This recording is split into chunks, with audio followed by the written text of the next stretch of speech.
News. నయీంతో అధికార TRS కు సంబంధాలున్నాయని ఆరోపణలు గుప్పుమంటున్నాయి. ఈ గ్యాంగ్స్టర్తో స్నేహంగా మెలిగారన్న ఆరోపణలపై టీఆర్ఎస్ ఎమ్మెల్సీ కర్నె ప్రభాకర్ రాష్ట్ర డీజీపీతో భేటీ అయ్యారు.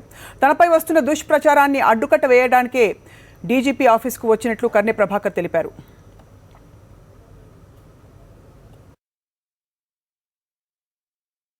వారం రోజులుగా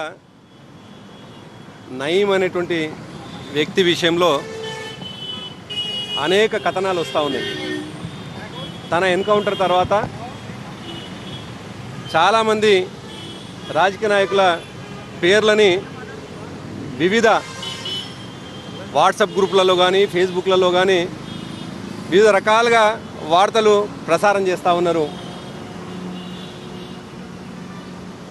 ఈ సోషల్ మీడియాలో ఇష్టం వచ్చినట్టుగా వార్తలు పెడుతున్నటువంటి వాళ్ళ విషయంలో ఇవాళ నేను డీజీపీ గారిని కూడా కలిశాను.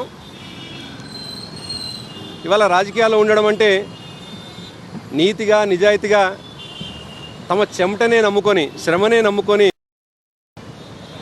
జీవితాన్ని గడుపుతున్నటువంటి అనేక మంది ప్రజాసేవలో ఉన్నారు. అటువంటి వాళ్ళ పట్ల కూడా పేర్లు రాస్తూ కొన్ని వెబ్సైట్లలో అయితే ఏకంగా ఫోటోలు వేస్తూ వ్యక్తిగత క్యారెక్టర్ని అసాసియేట్ చేస్తున్నటువంటి కొన్ని వెబ్సైట్ల మీద ఆ వెబ్సైట్లకు సంబంధించినటువంటి ఒక ఛానల్ పైన ఇవాళ నేను డీజీపీ గారికి కంప్లైంట్ చేయడం జరిగింది.